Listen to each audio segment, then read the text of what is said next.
It's not far-fetched to suggest that a potential ACC championship berth is on the line for the Louisville Cardinals when they square off with the Virginia Tech Hokies. We will discuss this matchup on today's episode of the Locked On Louisville podcast. Stay tuned. You are Locked On Louisville, your daily podcast on the Louisville Cardinals. Part of the Locked On Podcast Network, your team every day. What is going on, everyone? Welcome into another episode of the Locked On Louisville podcast. I'm your host, Dalton Pence. Today's episode brought to you by PrizePicks. Go to prizepicks.com/lockedoncollege and use the code LOCKEDONCollege for a first deposit match up to $100. Daily fantasy sports made easy. I want to take this time to thank you all for personally making us your first listen of the day. Just a reminder that the Locked On Louisville podcast is free on all streaming services 5 days a week, your team every day.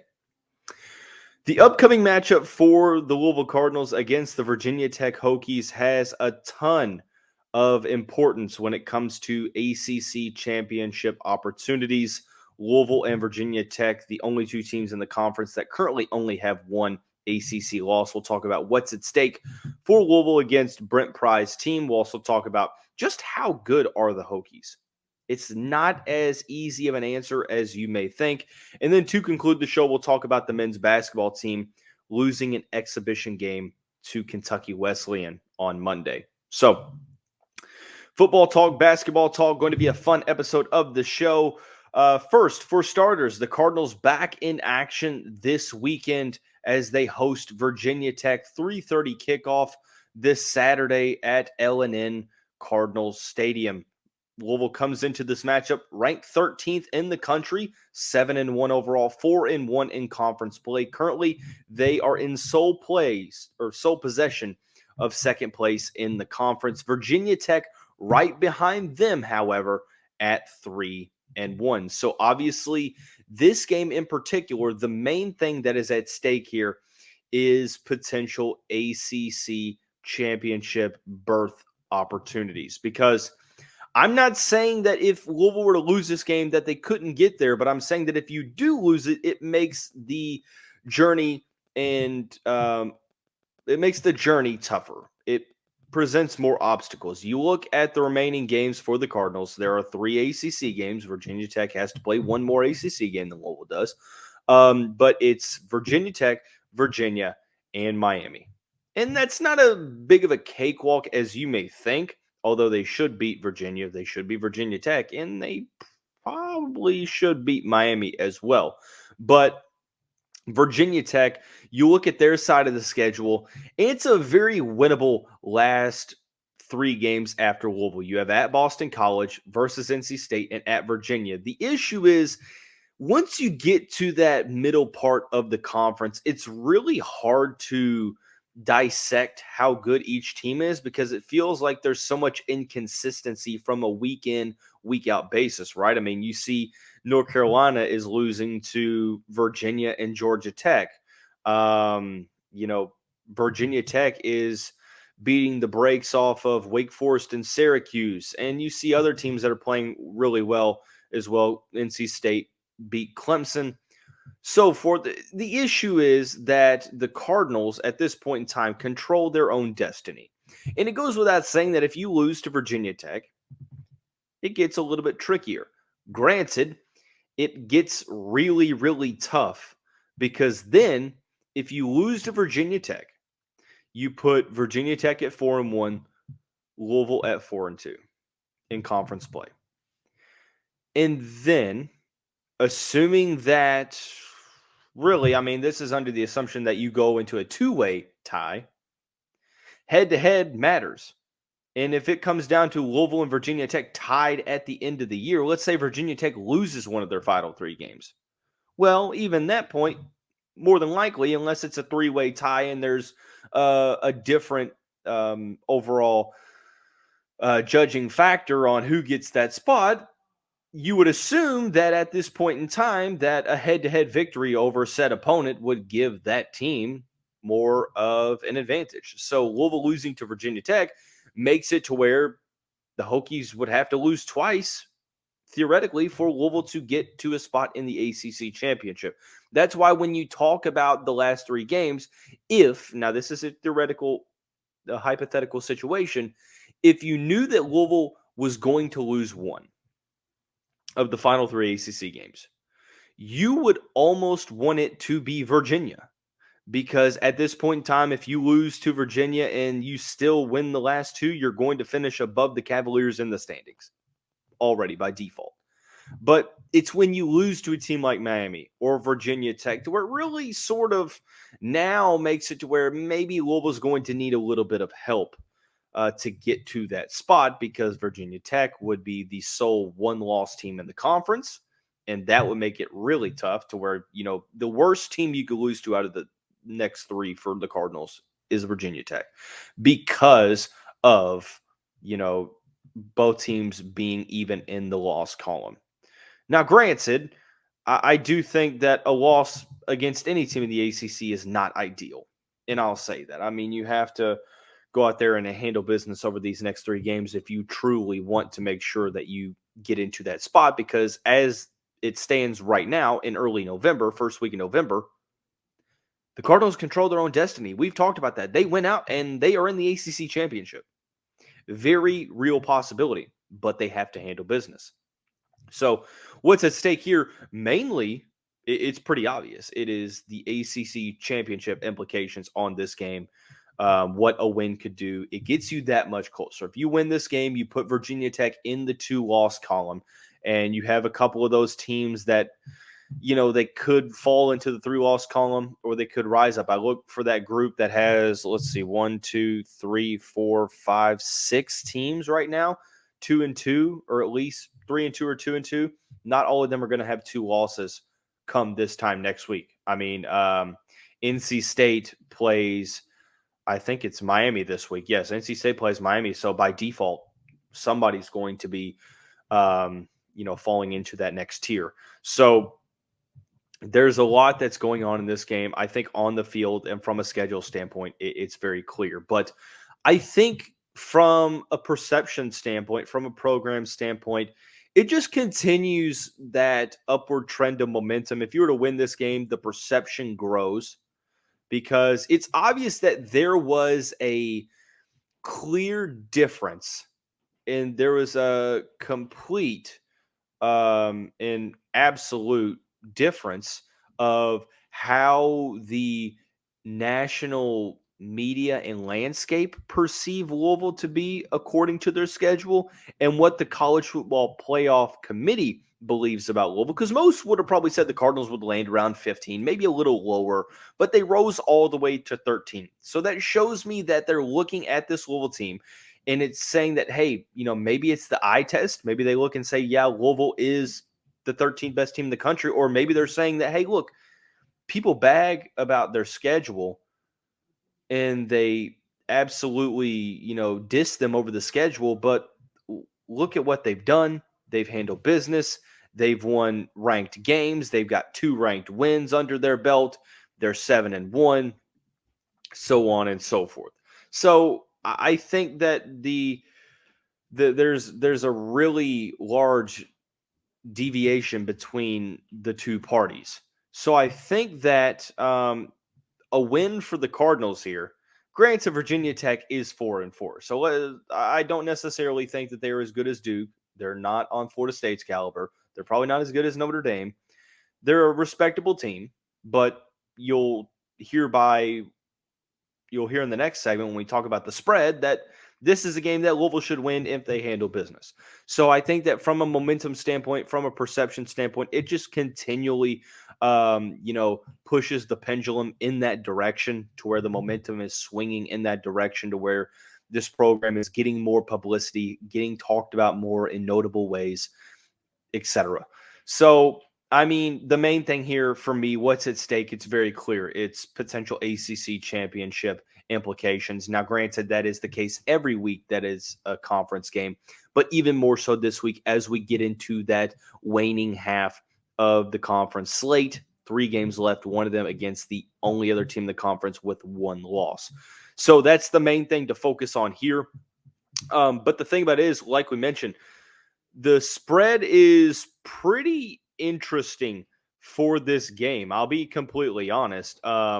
Louisville is a pretty decent favorite over the Hokies at 9.5. We're going to talk about that and just how good Virginia Tech is or is not here in the next segment. We'll do that after we talk about some of the opportunities over at PrizePicks. When we talk about spreads, I'm more of a fan of player props, and I'll tell you why. It's daily fantasy sports. PrizePicks is the largest DFS platform in North America. It's the easiest and most exciting way to play DFS.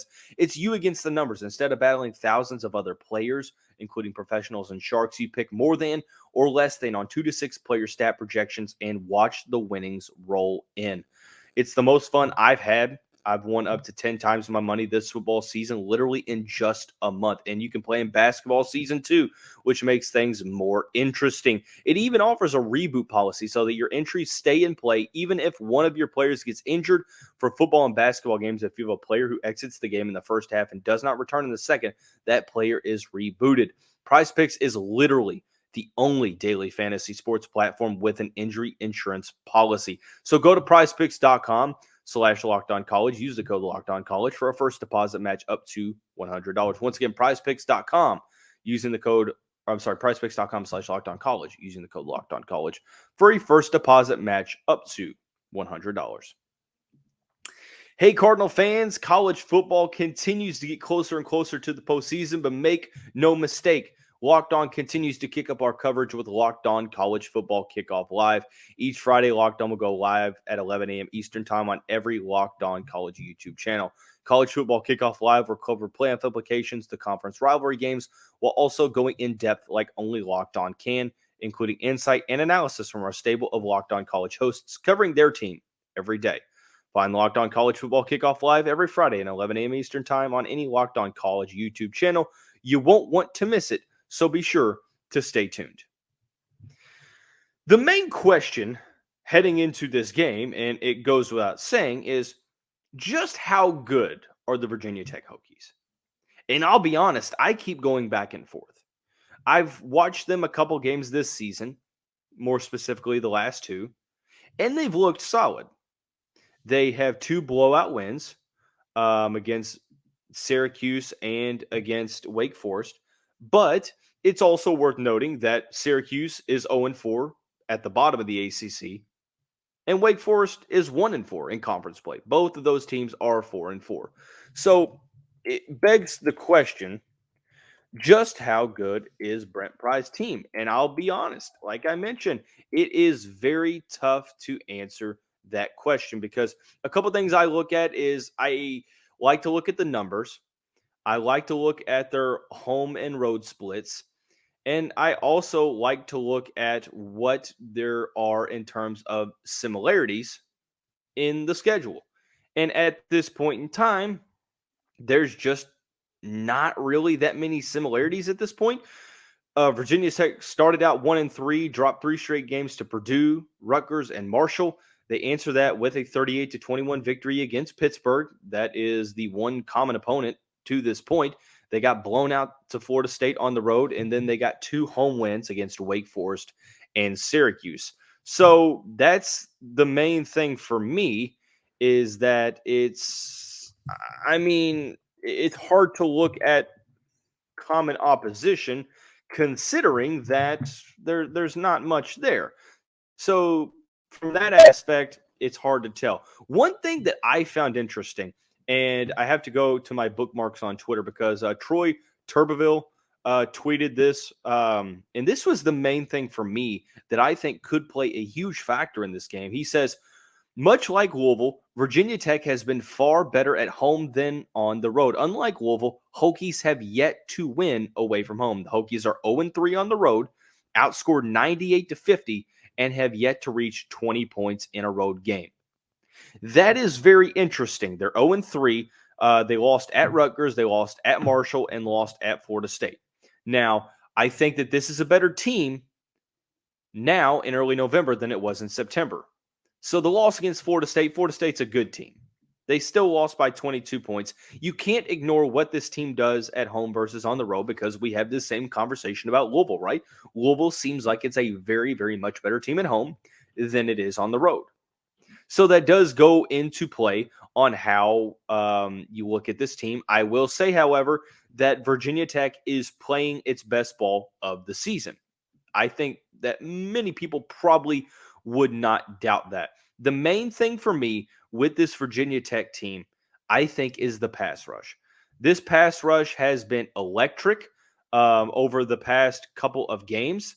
I look at a couple of things there, mainly Antoine Powell-Ryland. He's sixth in the country with 9 sacks. This team had over, I think, 8 sacks in the past 2 games. Granted, you have to factor in the opposition, who they're playing, but it's a very, very solid defense. They are one of the best passing defenses in the country. They do a good job of defending the pass. They are 7th in the country, 20th in total defense. However, when teams get into the red zone, they score almost every single time. One of the top 5 pass rushing teams in the country. One thing that Michael McCammon noted in his preview on 24/7 Sports that I found interesting, transfers have scored all 23 of Tech's touchdowns this season. So that just goes to show you how much you can utilize the portal to your advantage, which Brett Pry did. Tech was supposed to be one of the worst teams in the conference heading into the season, and I would say that it's safe to assume that they have exceeded those expectations. They're led by a sophomore quarterback transfer from Baylor, Kyron Drones. He has sort of stabilized this offense. Dual threat guy who has about 1,200 yards passing, 7 touchdowns, 1 interception. He's been sacked 14 times, and he's the second leading rusher with 400 yards to go on with 4 touchdowns. Bashui Tutton leads the team with just under 500 rushing yards. Overall, this is a Virginia Tech team that has played well the past 2 games. The issue with talking about how good this Virginia Tech team is that the past 2 games are against the worst 2 teams in the conference. So I think my assessment is this. When you look at the hierarchy of the ACC, I think you have your top teams. I think Florida State is number 1. I would argue that Louisville, North Carolina, from a talent standpoint, are right there. Do I think Virginia Tech is a top 3 team in the ACC? I do not. I don't. Louisville is a 9.5-point favorite for a reason. Although that Kyron Drones has stabilized his offense, the defense has really been able to get after the passer, and that's going to be a point of emphasis for this offense is protect Jack Plummer, create those holes for Jawar Jordan, Maurice Turner, and Isaac Orendo. But I think you look at the strength of schedule, and it's really not there. Like, the best team that they've played up until this point is Florida State by far. Outside of that, it's really, really been a lackluster schedule. They played Purdue. Purdue is 2-6 on the season. They played Rutgers, got blown out on the road to the Scarlet Knights, and Rutgers is 6-2. I mean, they're pretty decently solid for what they have done. But again, haven't really played anybody. The teams that they have played, they've lost to. So I will say this.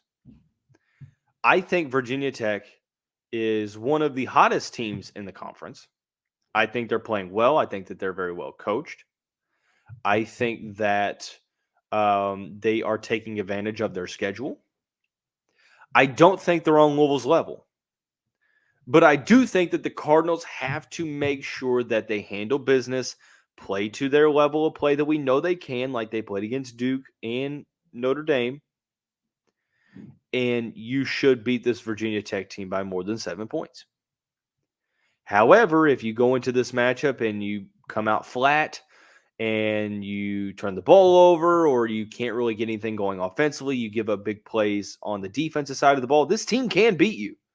Granted, Virginia Tech has not been great away from the state of Virginia. They still are a respectable team on both sides of the football. So I think that at this point in time, I think Virginia Tech is good, but I don't think that they're Louisville good, but can still beat you if you don't handle business. So that is my take on the matter. So main thing is, really, it's hard to tell just how good the team is. Another team that we're still trying to figure out how good they are is the Louisville men's basketball team. Unfortunately, the team lost at home in the final of 2 exhibition games, 71-68 to Division II school Kentucky Wesleyan. We're going to talk about the ramifications of that game here momentarily after we talk about our friends over at FanDuel. Score early this NFL season with FanDuel, America's #1 sportsbook. Right now, new customers can get $150 in bonus bets with any $5 money line bet. That's a $5 bet turns into $150 if your team wins. If you've been thinking about joining FanDuel, there's no better time to get in on the action. The app is so easy to use. There's a wide range of betting options, including spreads, player props, over-unders, and my favorite, single game parlays. Visit FanDuel.com/lockedon and kick off the NFL season. FanDuel, the official partner of the NFL.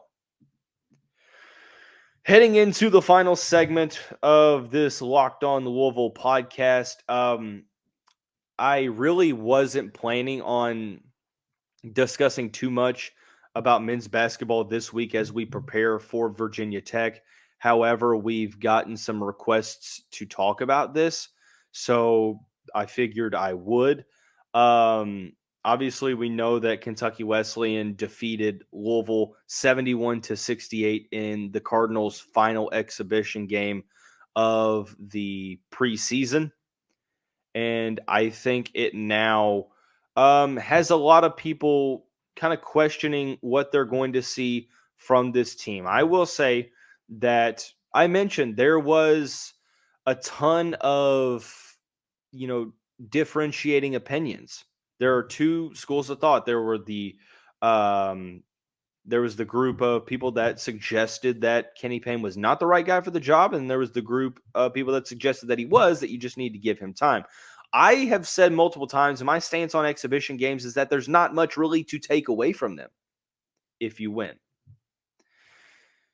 Even if it's a loss that doesn't look pretty, a win that doesn't look pretty, I still don't put too much emphasis on good takeaways or bad takeaways. I really don't even have many takeaways following an exhibition game because it's early. However, and this is the main thing, is that goes out the window if you were to lose. Now, I understand that there have been multiple Division I programs that have lost to Division II programs in exhibition games. I understand that. That still doesn't justify it. Look, I know that it's not a finished product that we're seeing on the court. This is a brand new team, a new roster that's looking to gel to find their chemistry on the court.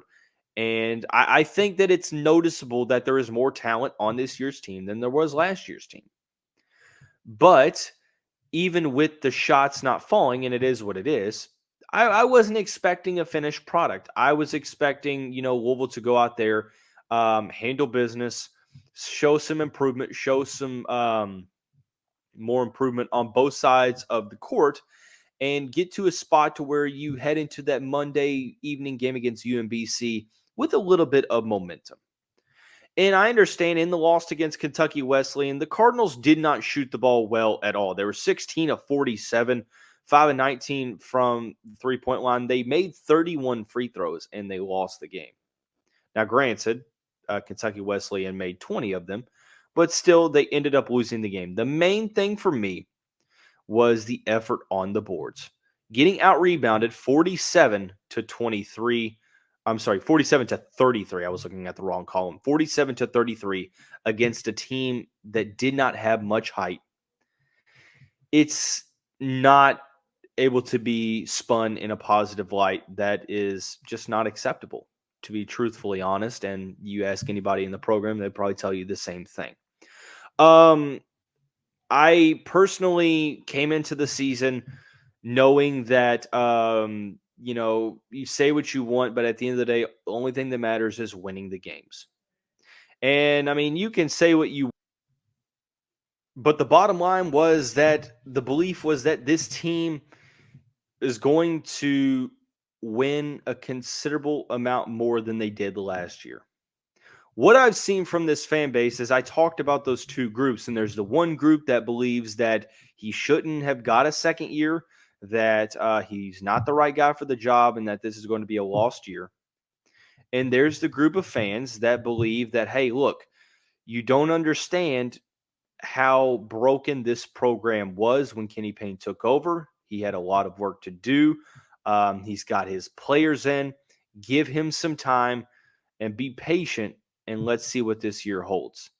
You're starting to see a considerable amount of people from the latter group start to trickle into the former group, to where at this point in time, I'll be completely honest, the urgency has never been higher than it is right now for Kenny Payne to win these games.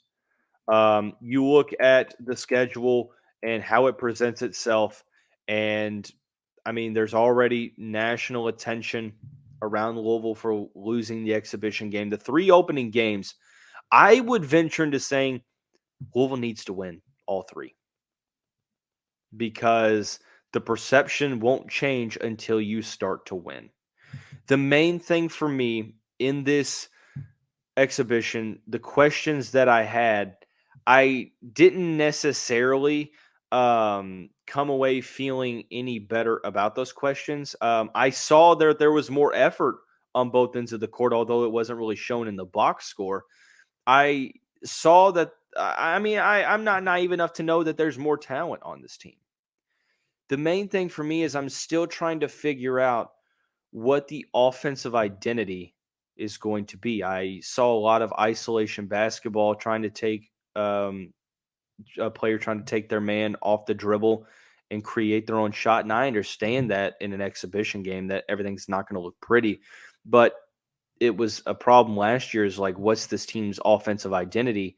And I think that that's the main thing that I want to know moving forward is it's a new team, but what's the goal here on offense? Like what style of basketball is wanting to be played in the half court? And then defensively, you have to figure out the rebounding issue. You look at the turnovers. The team was better at ball handling. They turned the ball over 10 times compared to 22 against Simmons College, which is an improvement. But those are the main things here is what's the offensive identity? What adjustments are going to be made in game throughout the season that we can look at and gives a little bit of encouragement. I mean, you can say what you want. There's going to be a lot of people that don't think that Kenny Payne's the guy for the job, and then there's going to be a lot of people that think Kenny Payne still is the guy for the job. I'm one of those people that looks at it and says, let's win ball games.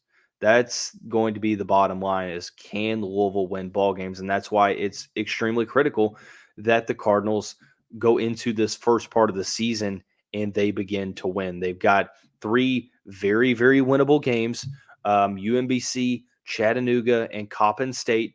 I think that Louisville should win all 3 of these games, and I would argue that it's pretty critical that they do win all 3 of these games before they go up to Madison Square Garden and play Texas and then one of Indiana and UConn. I think that it's critical that you get that exhibition loss out of the way and say, look, as bad as it is, this year's different. That's what I'm looking for Louisville to try to prove now. So that's going to wrap up today's episode of the show. Everyone have a great day. We'll see you right back here coming up